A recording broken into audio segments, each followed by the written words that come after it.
heading over the pond to London now that it's official. Thoughts on that trip? Yeah, we go to A&M and then to London, so it's going to be a great challenge for us. You were a GA in 2015. ASU played Texas A&M in Houston, and that didn't go well, and then there was maybe some knock-on effects. When you're going to have a team that's going to have a lot of new starters next year, is that a concern at all? I'm not really thinking that far ahead. I just know anytime you go to those environments, it's a great challenge to go from that environment straight to another challenging environment overseas. That's a tough challenge for our team early in the year, so we'll see what we're made of early next year. The fact that it's not a home game, does that matter to you? That didn't really matter to me. It's a good challenge. I mean, that's the best way I can put it. Kenny, yesterday the budget got approved by the Arizona Board of Regents for not only the new football facility but also for the renovations of Desert Financial Arena. Just what are your necessary reactions to that? Kind of the announcement, obviously a month ago, but now it's kind of all the plans now beginning to come into fruition a little bit. I really can't comment on that. I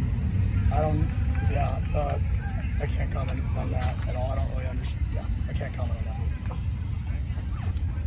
But it is your goal to have that practice. Yeah, I mean, that's the goal. I don't know where that money came from, so that's great news for us. Like, that's why I can't comment. Like, I don't know the details of that specific report, where that report came from, how that report changed from my Monday meeting to that report coming out on Tuesday. So that's why I just can't. I don't have enough knowledge to comment on that information because I don't really know about it. Coach, Jesus has obviously pretty much been as advertised, but special teams as a whole could, maybe has room to improve. What's kind of your thoughts on that unit as a whole? Our special teams units? Yeah, they've been good. I mean, obviously Cannon went out and we've struggled punting into the wind. But, other than that, our special teams units as a whole, we returned a kickoff. They got called back close. We've hit 2 game-winner field goals. So, I mean, people can look at stats when they look at it, but that's not the whole unit as a whole. Sometimes it's one punt, one kickoff. There was a period of time where we were missing some of the kickoffs, and we cleaned that up by switching hashes. So, for the most part, I mean, our special teams unit has been good. Anybody can take stats and spin them 97 directions and say what they want to say, and that's true for offense, defense, and special teams. Coach, Jared finally got his big play on Friday. How good did that feel to finally get him that after weeks of just being on the doorstep? Yeah, huge for him. The first catch in college football in that type of setting was huge. So I'm excited to see what that does moving forward. Obviously, getting some guys hopefully back this week on the offensive side of the ball could help us too. Kenny, I apologize, I hopped in a little late here, but do you mind just commenting again on the opportunity to go international, go to London? Yeah, I mean, it's a great challenge for us. It's a great opportunity for our guys to go see a different country, but it's a great challenge. So we'll land in London. Let's go to London. What would having Jalen Moss back do for you guys? Yeah, and obviously another guy who can catch the football, who's caught 90 catches, maybe 100 catches in his last 2 years in college football. So a guy who's done it under the lights, which is huge for us, especially playing a team that is known to be sticky in coverage. So getting a guy who's just caught a lot of passes. When you don't have slot receiver, depth and or talent as good as you would like it to be, how limiting is that in the short red area or in short yardage? I think the short red area, I got to be better as a coach. I got to give our guys better opportunities to be successful. Like we can't just force things. We got to be more creative and try to really create one-on-nones down there instead of really good one-on-ones. So I think it starts with me down there in the little red area. We cleaned up the red area.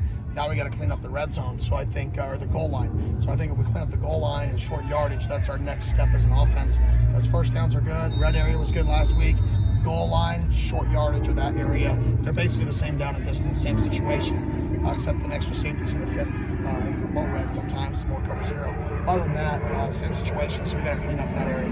Coach, you mentioned the offensive line, like when you guys hang out with obviously the chemistry that they've kind of all together developing depth, but just your thought, I mean, up until the bye week of how this group is performed to come together. Yeah, I mean, we have the leading rusher in the country. In our league. So, doing well. There's obviously areas of improvement, like short yardage, and that's a team improvement area. But on first and second downs, on early downs, I think they're doing a nice job. What have you seen from Keith Abney to really allow him to make the strides he has in his second year as a starter? Work ethic and intelligence. He works hard and he's smart. That's a nasty combination. When you work hard and you're smart, you're usually successful. And he works hard and he's smart, and he's a really good person. This has been briefly touched upon before, but what challenges in specific do Spencer Fano and Caleb Lomu present the Edge group that just had a massive game? They're both first-round draft picks. That's a pretty big challenge. They block well. They play offensive tackle and they're good blockers. Usually don't want to go versus that. I actually recruited both. I recruited Spencer to Oregon, unbelievable kid, unbelievable family, and number 2 or number 1, however you spin it, is from here. We recruited him and tried to flip him my first year here, Lomu. So they're both really good players, both really good families, both really good people. So I kind of wish we got them both. I wish one went to Oregon. I wish the other guy came here. We didn't have to play him, but they're both at Utah. And we get to play 2 first-rounders. How fun is it going up against an offensive line that's that good when your defense is really generating the explosives you guys kind of set out to? I mean, I'd rather go versus an offensive line that's not that good, personally. But it's a great challenge, but I'd much rather go versus me playing left tackle.